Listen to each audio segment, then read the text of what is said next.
నమస్తే, దీపా టీవీ న్యూస్కి స్వాగతం. నా పేరు అనుష. వార్తల్లోకి వెళితే, భూపాలపల్లిలో ఘనంగా కేటీఆర్ జన్మదిన వేడుకలు. జయశంకర్ భూపాలపల్లి జిల్లాలో బీఆర్ఎస్ వర్కింగ్ ప్రెసిడెంట్ కేటీఆర్ జన్మదిన వేడుకలను బీఆర్ఎస్ పార్టీ శ్రేణులు ఘనంగా జరుపుకున్నారు. కేక్ కట్ చేసి కేటీఆర్కు జన్మదిన శుభాకాంక్షలు తెలిపారు.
భారత రాష్ట్ర సమితి వర్కింగ్ ప్రెసిడెంట్, మాజీ మంత్రివర్యులు, శాసనసభ్యులు గౌరవ కేటీఆర్ గారి 48వ జన్మదినోత్సవాన్ని ఈరోజు భూపాలపల్లి జిల్లా పార్టీ కార్యాలయంలో ఘనంగా నిర్వహించడం జరిగింది. ఈ యొక్క కార్యక్రమానికి మున్సిపల్ చైర్మన్ గారు, పిఎస్ చైర్మన్ గారు, అదేవిధంగా గౌరవ కౌన్సిలర్లు, గౌరవ పార్టీ నాయకులందరూ కూడా హాజరు కావడం జరిగింది. గౌరవ కేటీఆర్ గారు ఒక తండ్రికి తగ్గ తనయుడిగా తెలంగాణ రాష్ట్ర 10 సంవత్సరాల అధికారంలో ఉన్నప్పుడు రాష్ట్ర ఐటీ శాఖ మంత్రిగా వారు చేసినటువంటి సేవలు తెలంగాణ రాష్ట్రంలో హైదరాబాద్ నగరాన్ని ఒక ప్రపంచ పటంలో ఒక గ్లోబల్ సిటీగా ఎదగడానికి కేటీఆర్ గారు ఆ రోజు తీసుకున్నటువంటి నిర్ణయాలే కారణం.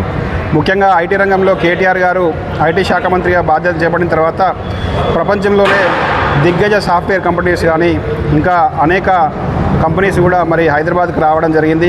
తద్వారా హైదరాబాద్ రాష్ట్రంలోనే హయ్యెస్ట్ గ్రోతింగ్ ఎకనామిక్ సిటీగా హైదరాబాద్ చేరుకోవడం జరిగింది. ఈరోజు సాఫ్ట్వేర్ రంగంలో భారతదేశంలో బెంగళూరు తర్వాత హైదరాబాద్ ఉందంటే గౌరవ కేటీఆర్ గారు చేసినటువంటి కృషి ఫలితమే అని చెప్పేసి చెప్పక తప్పదు.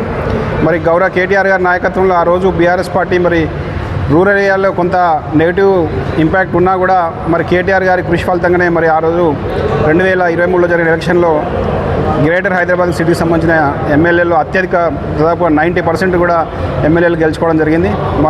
గౌరవ కేటీఆర్ గారి నాయకత్వంలో పార్టీని స్ట్రెంథెన్ చేసుకుంటూ రాబోయే కాలంలో పార్టీని అధికారంలో తీసుకొచ్చి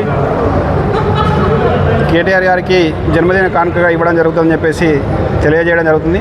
ఈ యొక్క ఈ యొక్క కేటీఆర్ గారి జన్మదిన వేడుకల్ని గౌరవ మా ప్రియతమ మాజీ శాసనసభ్యులు భూపాలపల్లి నియోజకవర్గ అభివృద్ధి ప్రదాత గౌరవ శ్రీ గండ్ర వెంకరమణారెడ్డి గారు, అదేవిధంగా బీఆర్ఎస్ పార్టీ జిల్లా అధ్యక్షురాలు గౌరవ శ్రీమతి గండ్ర జ్యోతి మేడం గారి ఆదేశాల మేరకు నిర్వహించడం జరిగింది.